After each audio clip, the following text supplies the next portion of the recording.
Can you make a video on the world's Devastator, please? Alright, I think that's a typo. I think you mean the world's Devastator. Now, it exists in both canon and Legends, but it's largely known in Legends continuity. Now, the world's Devastators are also known as City Eaters. They were colossal weapons of destruction, which was created by Umak Leth and employed by Emperor Palpatine's Dark Empire. Now, these machines were designed to devastate planets by dismantling them piece by piece, and they would do this with very powerful tractor beams. Unlike the Death Star, which just simply annihilated planets, world devastators transform planetary resources into fuel and raw materials, which enabled their factories to construct starships, droids, and even more super weapons. Now, their factories, that was controlled by a giant droid brain, they could produce almost anything from starfighters to medium-sized cruisers. Those droid brains were programmed with vast libraries of all different kinds of variants of starships, ensuring that the machines could adapt to various combat scenarios. Over time, each Devastator evolved uniquely.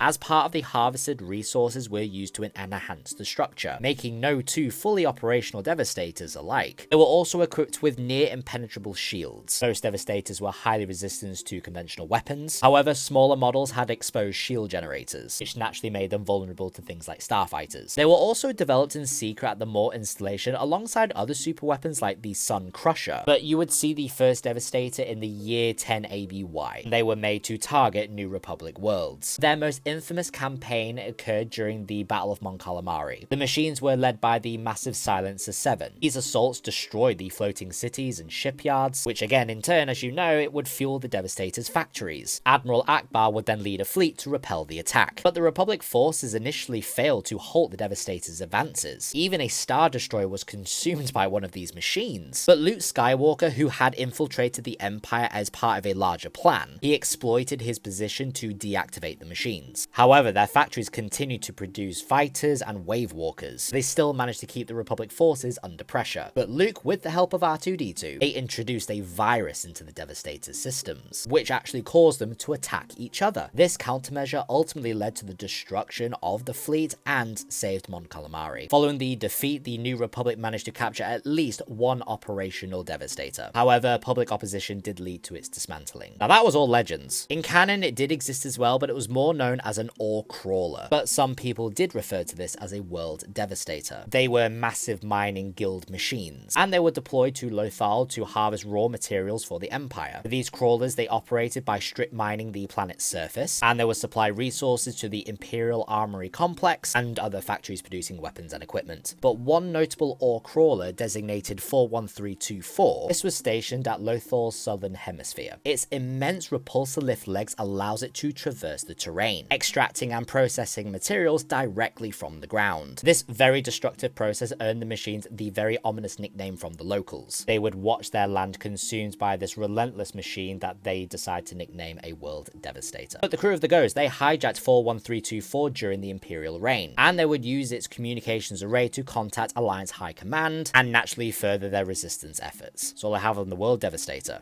Hope it helped.